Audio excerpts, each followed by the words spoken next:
Good morning all of you.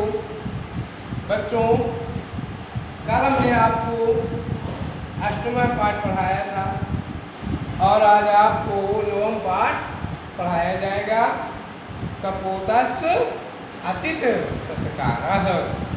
कौन सा पाठ है? नवम पाठ है कपोतस् अतिथि सत्कारः। कपोता मीन्स कबूतर, अतिथि माने मेहमान और सत्कार माने स्वागत करना, यानी अतिथि का सम्मान करना, स्वागत करना। अतिथि देवो भव। अतिथि जो है देवता के समान होता है, अतः अतिथि भगवान के समान तुल्य होता है। हम अपना सब कुछ दे करके भी अतिथि का सत्कार करते हैं। ये इस पाठ में यही बताया और समझाया गया है कि अतिथि का सम्मान किस तरह करना चाहिए। कश्चन व्याधः आसीत्। कोई एक शिकारी था।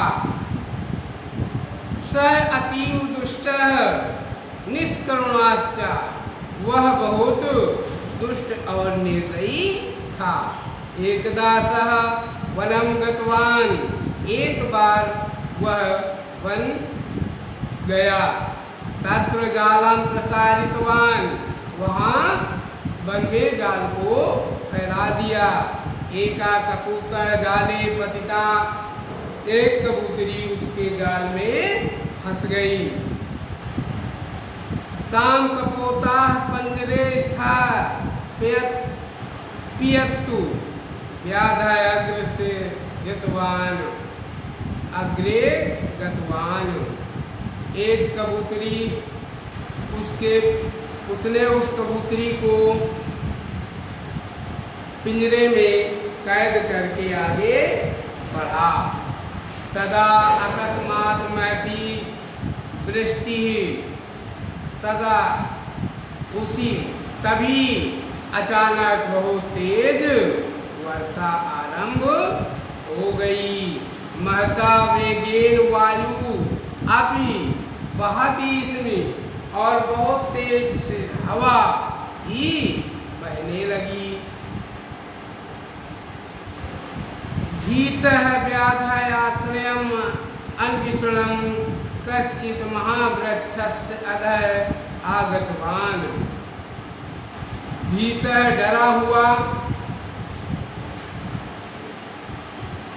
हुआ शिकारी आश्रय लेने के लिए वह उस बहुत बड़े पेड़ के नीचे आगतवान पहुंच गया।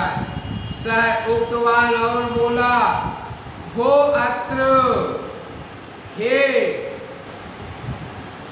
हो अत्र या वासम करोति अहम तस्य शरणम आगतः। उसने कहा, इस वृक्ष पर रहने वाले हम तुम्हारे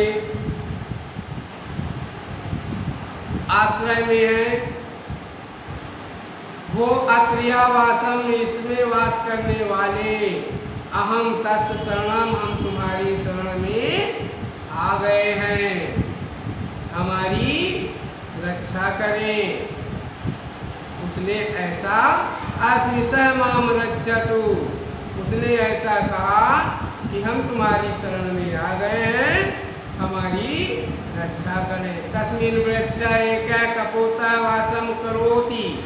उसी वृक्ष में, तस्मिन, उसी वृक्ष पर एक कबूतर रहता था, कबूतर रहा करता था। कपोता सह एव व्याधेन गृहीताया वासम। तो स कपोता पतितः वासम करोति। सह वह व्याधेन गृहीताया कपोतया पति आसीत्। जो बहेलिये ने जिस कबूतरी को लिया था उसका पति ही उस पेड़ पर निवास करता था। कपोतः व्याधस्य पंजरे स्थितः पत्नी दृष्टवा। कबूतर ने शिकारी के पिंजरे में बैठी हुई कबूतरी को देखा। कबूतरी को देखा। तदा सा कपोतः पतित उक्तवती। तदा तब उसने अपने पति से कहा, भो कांता इदानीम एषा व्याधः शीतलता क्षुधार्ता अस्माकं गृहम् आगतवान अस्मि। यह भिखारी वो शिकारी भूख और सर्दी से व्याकुल है। इसके खाने के लिए कुछ भोजन हो तो दीजिए। अस्माकं गृहम् आगतवान, यह हमारे घर आ गया है। एतस्य सत्कारं करोति, इसका सत्कार करना होगा। इति पत्न्या वचनं कपोतः अंगीकृतः शुष्क पर्याणि अधः ज्वालितवान। पत्नी ने के ऐसे वचनों को स्वीकार कर कबूतर ने वृक्ष के नीचे सूखे हुए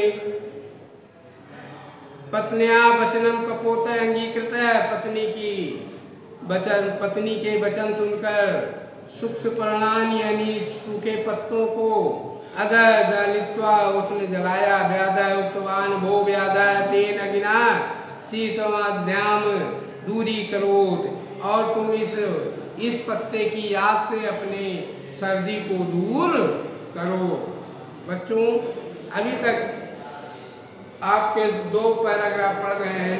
अब अगले टर्न में इसी पाठ को पढ़ाया जाएगा और उसका अर्थ समझाया जाएगा। Thank you.